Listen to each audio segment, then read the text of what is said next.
Welcome back, everybody. I hope you had a lovely weekend. And today we'll be talking about something completely different. Life is certainly becoming interesting around the royals. I went and did a bit of research on Prince Michael. Prince Michael of Kent is a paternal first cousin of Queen Elizabeth II. Prince Michael was eighth in line to the throne at the time of his birth, but these days the 78-year-old is 50th in line of succession. He was educated at Eton and is somewhat of a linguist.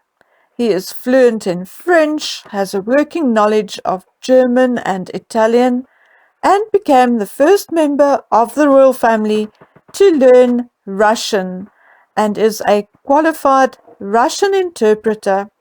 He also served in the military for 20 years. Tsar Nicholas was a first cousin of three of Prince Michael's grandparents, namely George V, Prince Nicholas of Greece and Denmark, and Grand Duchess Elena of Russia. When the bodies of Tsar Nicholas and his family were recovered in 1991, Prince Michael's DNA was taken and used to officially identify the bodies. He then also attended the burial of the Tsar and his family at St. Petersburg in 1998. He was made an honorary member of the Romanov Family Association, and in 2009 he was given the Order of Friendship from the Kremlin for his work on Anglo-Russian relations. Although living at Kensington Palace, Prince Michael does not receive any money from the sovereign grant, but his public protection when carrying out official duties for the Queen was paid from the public purse, and he is also occasionally given embassy accommodation during trips abroad. Prince Michael earned his money, and still does, as a business consultant via his personal company, Cantium Services. So, after all this is now being said, investigative reporters for the Sunday Times posed as South Korean gold investors for a fictional company, trying to further their business in Russia. Over a recorded Zoom meeting, Prince Michael said he could be hired for £10,000 per day to make confidential representations to the Russian regime.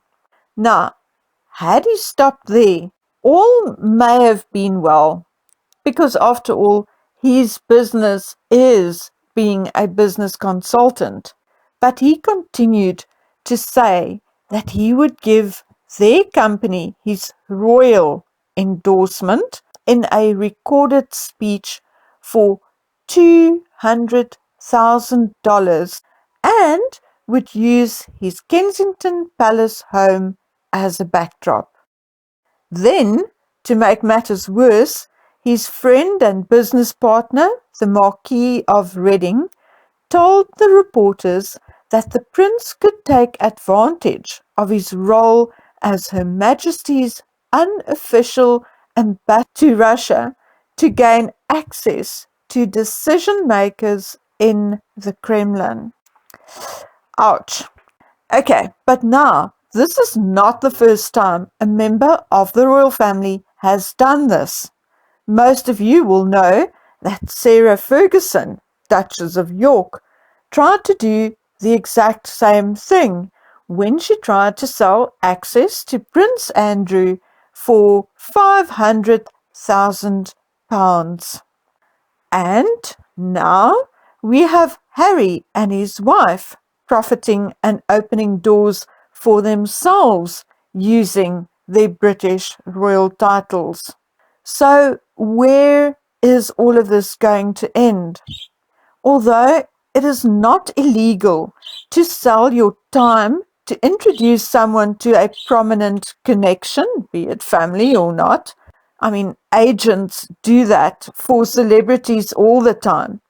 It is not the role of the monarchy to profit from their position in society or the world at large. And it is here where we find ourselves in a very tricky situation when it comes to members of the family who are not receiving money from the sovereign grant, because they, like you and me, still have to earn money. So, two of those who immediately come to mind would be Beatrice and Eugenie.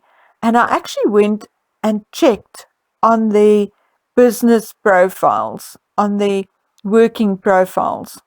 They are not using their titles in their professional job descriptions. They only use their titles in documentation for their various charities.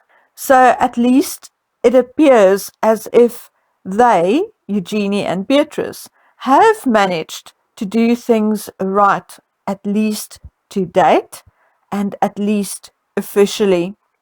So now, how can this problem be solved once and for all? Most people are now warming up to Charles's idea of a slimmed down monarchy. But exactly how can or will he slim it down? Let's have a look at where the money comes from first. Firstly, there is the sovereign grant.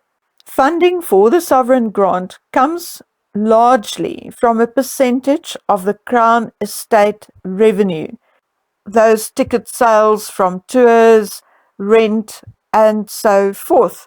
And then obviously it is also enhanced or added on by a couple of pence of your tax money.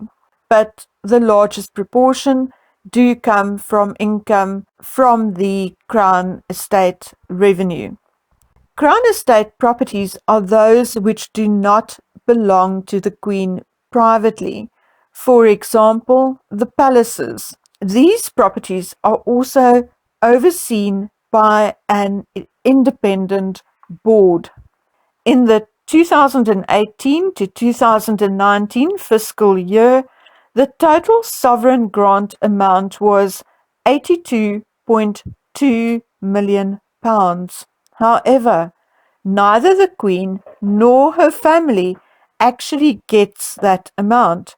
Most of it is spent on maintenance of these historic buildings, salaries for staff, utilities, and duty-related travel expenses, etc., for the royal family.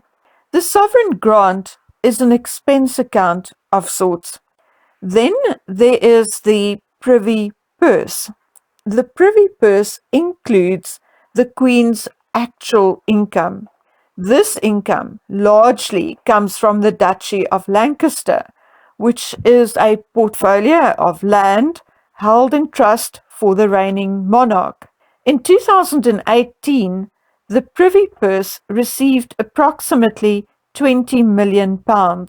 The Queen also draws from it to pay her children, Anne and Edward, a salary for their scheduled royal engagements. It is said that Andrew is no longer receiving a salary from the Queen or the purse since he stepped back from his duties, but that soon after the Queen did decide to return and pay for his security. And I would guess that is because of the tricky legal situation he finds himself in. So let's not be too harsh on her when it comes to that. As we know, Prince Charles's income is mainly from the Duchy of Cornwall, and he paid his sons' salaries from that income. But let's put it simply, Harry and William received annual salaries from Charles via the Duchy of Cornwall, but they and him have some of their expenses with regards to travel, security, etc., while performing their royal duties paid from the sovereign grant. Thus, the first thing Charles will have to consider when slimming down the monarchy would be money. And the first consideration would be money or grants and expenses paid from the sovereign grant. In the 2018 to 2019 fiscal year, £32.9 million were set aside for resurfacing and restoring Buckingham Palace. Guys, that is a lot of money. And we are talking about a number of old buildings here which need constant attention in order to maintain them. Then we also need to consider inflation, salary increases, etc. Then he will have to consider duties, patronages, and the other endeavours of the royal family. In less than 2 years, they had lost 3 prominent working members, namely Andrew, Harry, and Prince Philip. So, now the difficult question. Who would Charles choose, and how will he choose the members of a slimmed down monarchy? As Princess Anne is the hardest working member of the family, he cannot afford to cut her off. William and Catherine are a given. Edward and Sophie had proven their worth over the past 2 years in particular. But there's one major issue with this core group of 7 members of the royal family, and that is that only 2 members of this group are under 50. The Queen is 95, Charles 72, Anne 70, Edward 57, and Sophie 56. If Charles has any foresight, he should be worried about the future of the monarchy and should consider drawing on the younger members of the family. Otherwise, William will be faced with a major issue when he becomes king. But who?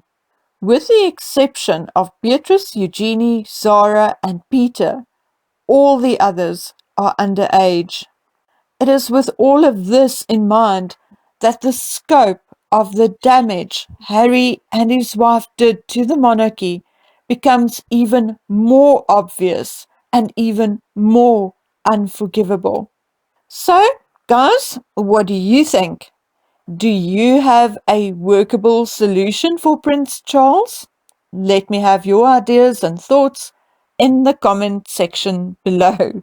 I'm busy with a fairly large and intensive project, which will again result in a 2 or 3-part series.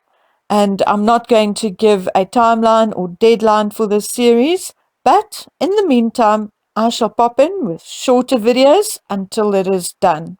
So, until we meet again on the next video, please take good care of yourselves. Bye.